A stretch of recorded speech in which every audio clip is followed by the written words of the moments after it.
Welcome to online classes. Next अभी हम शुरू कर रहे हैं 8th क्लास का डायरेक्ट एंड इन्वर्स वेरिएशन। इसमें हमने जो अभी इस वीडियो में हम सिर्फ डायरेक्ट वेरिएशन के ऊपर रीड करेंगे। फर्स्टली हमारा टॉपिक रहेगा डायरेक्ट वेरिएशन। डायरेक्ट वेरिएशन में क्या होता है, वेरिएशंस कई तरह की होती है। फर्स्टली अगर एक चीज़ इंक्रीज़ कर रही है तो दूसरी में भी वो डिक्रीज़ करे, और दूसरी रो वेरिएशन होती है जिसमें अगर एक चीज़ डिक्रीज़ करी है तो मे भी दूसरी चीज़ इंक्रीज़ करे। तो एक चांस ये है वेरिएशन में हमारे पास कि अगर एक इंक्रीज़ करिए तो दूसरी भी इंक्रीज़ करे, और एक डिक्रीज़ तो दूसरी भी उसके रिस्पेक्टिवली ही डिक्रीज़ करे। तो उसे कहा जाता है डायरेक्ट वेरिएशन। तो हम कहेंगे, अगर मैं सपोज कर लेती हूँ x और y हमारे पास दो एलिमेंट्स हैं। अगर x इंक्रीज़ कर रहा है साइमल्टेनियसली y भी इंक्रीज़ करेगा, x डिक्रीज़ कर रहा है तो y भी डिक्रीज़ करेगा। मतलब अगर एक चीज़ हमारे पास वीडियो कह दिया, अगर क्वेश्चन के अकॉर्डिंग एक चीज़ हमारे पास अगर इंक्रीज़ रही है तो दोनों ही इंक्रीज़ करें, और अगर एक चीज़ डिक्रीज़ करी है तो सेकेंडली भी डिक्रीज़ करे, तो उसे क्या कहा जाएगा, डायरेक्ट वेरिएशन। ठीक है, तो इसमें हमने क्या करना है, सपोज कर लेते हैं x जो है टाइम है, टाइम टेकन, एंड y जो है that is distance covered.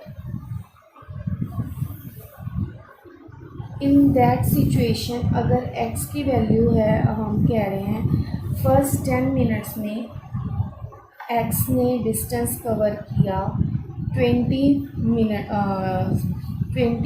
Kilometres का, और नेक्स्ट 20 मिनट्स में उसने 14 किलोमीटर्स का।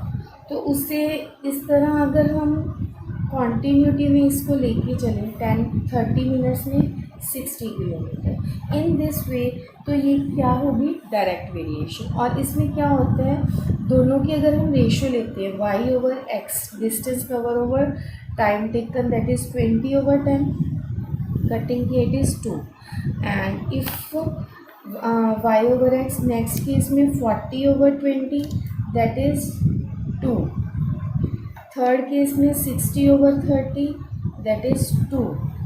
मतलब हर एक चीज़ में ये चीज़ वेरी कर रही है और दोनों की रेशियो इक्वल आ रही है, तो उसे क्या कहा जाता है, डायरेक्ट वेरिएशन। और एक चीज़ और, y ओवर x जो हम निकाल रहे हैं इसको हमने k के equal, k is any constant,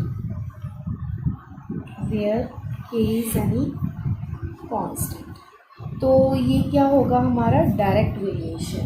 तो इसमें हम अब सम लेके चल रहे हैं। बस मेन चीज़ यही थी कि हमने ये समझना है कि अगर एक चीज़ इंक्रीज़ कर रही है साइमल्टेनियसली, अगर दूसरी भी इंक्रीज़ कर रही है तो उसे क्या कहा जाएगा, डायरेक्ट वेरिएशन में बोला जाएगा। अगर एक भी डिक्रीज़ करी है तो दूसरी भी डिक्रीज़ करे तो उसे क्या कहा जाता है, डायरेक्ट वेरिएशन। बस ये चीज़ आपने चेक करनी होगी, कोई भी सम स्टार्ट करने से पहले आपने ये चीज़ ज़रूर चेक करनी होगी कि वो इंक्रीज़ में है दोनों ऑर्डर्स, दोनों डिक्रीज़ में है, तो आप उस पर डायरेक्ट वेरिएशन लगाओगे। इन केस इन्वर्स अभी मैं इसमें नहीं बता रही हूँ, इन केस आपको ये चीज़ रेसिप्रोकल में आ जाएगी तब आप उसको इन्वर्स में लेके चलोगे, लेकिन हमें चेक ज़रूर करना पड़ेगा। सपोज तुम्हारी एग्जांपल है, हमारी फर्स्ट है the cost of 7 metre of cloth is rupees 322. The cost of 7 meter of cloth is rupees 322. Tabulate the cost of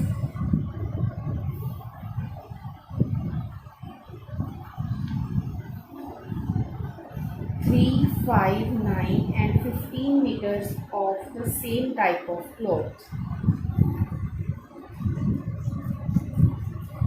ठीक है। तो हमारा सॉल्यूशन क्या बनेगा इसमें कि सपोज लेंथ हमें पहले लिखना पड़ेगा। Suppose length of cloth is x metre and cost of cloth is y metre. Then x और y में क्या रिलेशन बनता है? अगर ये 3 है तो हमने y1 फाइंड करना होगा, 5 है तो y2 फाइंड करना होगा, 7 की हमें पता है 322, 9 की हमें y3 और 15 की हमें y4। ये हमारा उसका एक टेबल बन गया। क्या बना है मैं अभी एक्सप्लेन कर देती हूँ एक बार।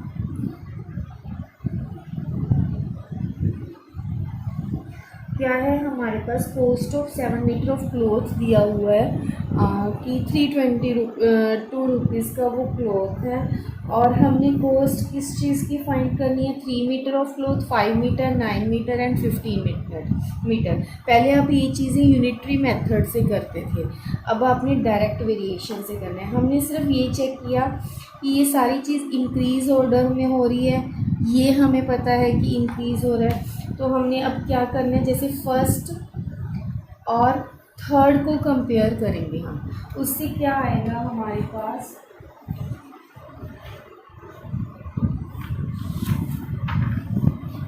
या पहले हम ये लिख लेंगे, वी हैव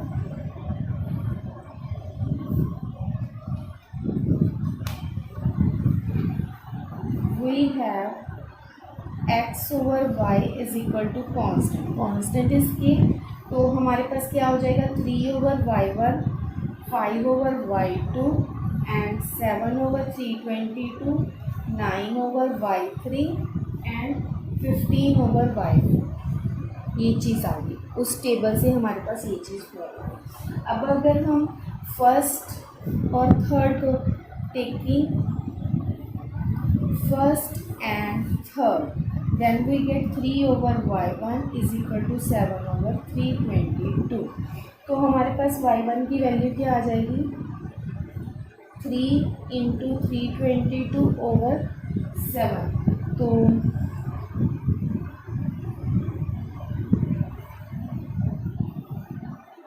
कटिंग किया, अब इसको मल्टीप्लाई करेंगे, इट बिकम्स 138। y1 की वैल्यू क्या आ गई? 138। यहीं पे हम सेकेंड और थर्ड को लेते हैं by taking second and third, it becomes 5 over y2 is equal to 7 over 322। Then y2 is equal to 322 into 5 over 7। ठीक है, तो कटिंग करेंगे, इट इज़ 46। 46 को 5 से मल्टीप्लाई किया, 6 5 ज़ा 30, 4 5 ज़ा 20, 20 एंड 23। देखिए अब इंक्रीज़ करिए, थर्ड की 322 एंड फोर्थ हम निकालेंगे taking fourth and third, it becomes 9 over y3 is equal to 7 over 322. Then y3 is equal to 322 into 9 over 7. 7 को कटिंग किया 46, 46 into 9 it is 414, and taking fifth and third, then we get 15 over y4 is equal to 7 over 322. Then y4 is equal to 15 into 322 over 7। Cutting किया 46, 46 को 15 से multiply करते तो ये 690 आता है। तो लास्ट में हमारा टेबल जो था वो किस फॉर्म में हो जाएगा?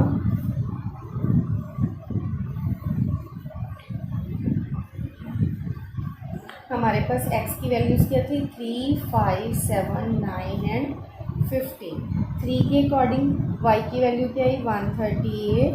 5 के अकॉर्डिंग 230। 7 के according we have from the question, and 9 के according it is 414, and according to 15 it is 690।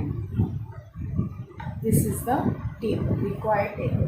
मतलब हमने 3, 5, 9 और 15 की क्या फाइंड आउट करनी थी, कॉस्ट ऑफ क्लोथ निकालनी थी। 3 metres of cloth, 5 metre of cloth, 9 metre of cloth and 15 metre of cloth, which we have done. And the next one is, next हमारा हमने एग्जांपल लिए कि एक टावर है जो कि 20 मीटर हाई है, कास्ट कर एक शेडो ऑफ 16 मीटर, उसकी शेडो जो है 16 मीटर्स की। Find the height of a tree and cast a shadow of 12 metre. अब उसके बाद एक ट्री को हमने सपोज करना है कि ट्री की हाइट हमने फाइंड आउट करनी है जो कि हमें शेडो दे रहा है 12 मीटर्स की अंडर सिमिलर कंडीशन। पहले हम सपोज करते हैं, let the height of the tree is x, हमने उसको सपोज करी है वो x मीटर्स है। तो हमने यहाँ पे टेबल बनाना है, height in metres and length of shadow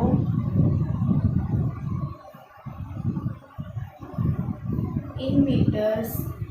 ठीक है, तो हमारे पास ये चीज़ क्या बनेगी, इट इज़ 24 थी हमारे पास हाइट, तब शेडो आ रही थी 16 मीटर्स की। अब ये हाइट हमने फाइंड आउट करनी है ट्री की, और इसकी शेडो की कास्ट ऑफ अ शेडो, उसकी लेंथ हमारे पास आ रही है 12। तो देखिए हमने सबसे पहले क्या करना है, चेक कि ये डायरेक्ट में है। देखो 24 के अकॉर्डिंग 16 आ रहा था, और नेक्स्ट हमने फाइंड आउट जो करना है उसके अकॉर्डिंग 12 आ रहा है। तो अब ये डायरेक्ट में है by using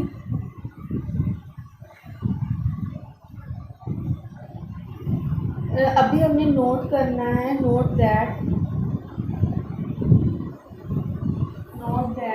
more the height of an object,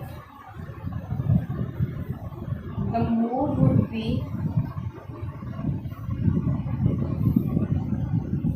the length of shadow. So it is a case of direct variation,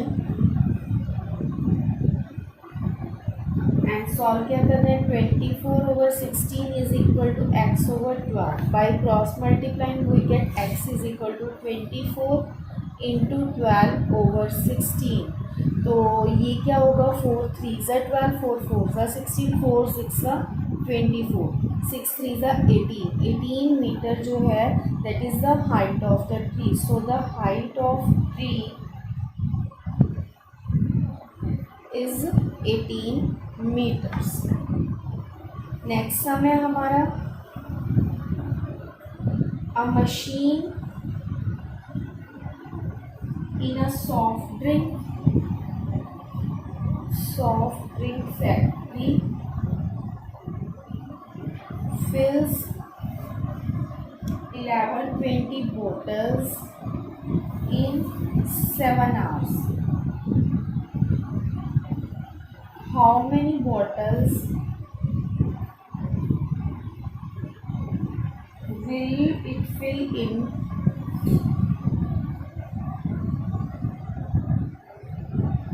6 hours? तो a machine in a soft drink factory fills 11-20 bottles in 7 hours. 7 hours में कितनी bottles fill करती है, 11-20. How many bottles will it fill in 6 hours? 6 hours में ये कितनी bottles fill करेगी? तो हमारा solution है, let the machine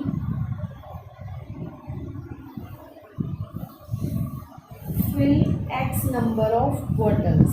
कितनी bottles fill करती है, x number of bottles in 6 hours. तो हमने टेबल क्या बनेगा हमारा, time in hours and number of bottles.